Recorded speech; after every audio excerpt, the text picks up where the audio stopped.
ಬಯಲು ಸೀಮೆಯ ರೈತರಿಗೆ ಬಂತು ಫಸಲು ವಿಮಾ ಯೋಜನೆಯ ಮಧ್ಯಂತರ ಪರಿಹಾರ. ಸಂಕಟದಲ್ಲಿರುವ ಅನ್ನದಾತರ ಖಾತೆ ಜಮೆಯಾಯಿತು ಬೆಳೆ ವಿಮೆ.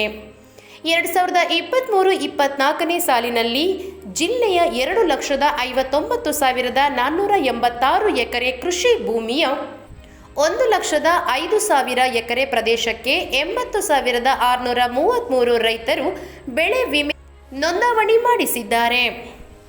ಮಳೆ ಇಲ್ಲದೆ ಬರದಿಂದ ಕಂಗೆಟ್ಟಿದ್ದ ಚಿತ್ರದುರ್ಗ ಜಿಲ್ಲೆಯ 6 ತಾಲೂಕುಗಳನ್ನು ರಾಜ್ಯ ಸರ್ಕಾರ ಬರಪೀಡಿತ ಎಂದು ಘೋಷಿಸಿತ್ತು.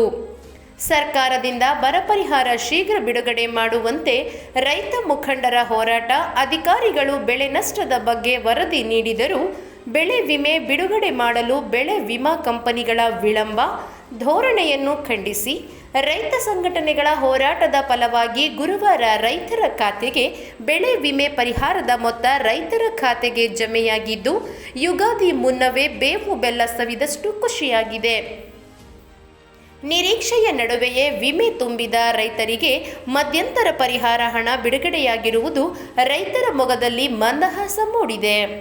ಚಳ್ಳಕೆರೆ ತಾಲೂಕಿನ ಸೋಮಗುದ್ದು ಗ್ರಾಮ ಪಂಚಾಯಿತಿ ಮಾತ್ರ ಫಸಲು ಬಿಮಾ ಯೋಜನೆಯ ಬೆಳೆ ವಿಮೆಯಿಂದ ವಂಚಿತವಾಗಿದ್ದು, ಬೆಳೆ ಕಟಾವು ಪ್ರಯೋಗದಲ್ಲಿ ಬೆಳೆ ವಿಮೆ ನಿಗದಿಪಡಿಸಿದಕ್ಕಿಂತ ಹೆಚ್ಚಿನ ತೂಕ ಬಂದಿರುವುದರಿಂದ ಬೆಳೆ ವಿಮೆಯಿಂದ ಈ ಪಂಚಾಯಿತಿ ರೈತರಲ್ಲಿ ಯುಗಾದಿ ಹಬ್ಬಕ್ಕೆ ಬೇವು ಮಾತ್ರ ಸಿಕ್ಕಿದ್ದು, ಬೆಲ್ಲ ಇಲ್ಲದೆ ಕಹಿಯಾಗಿದೆ.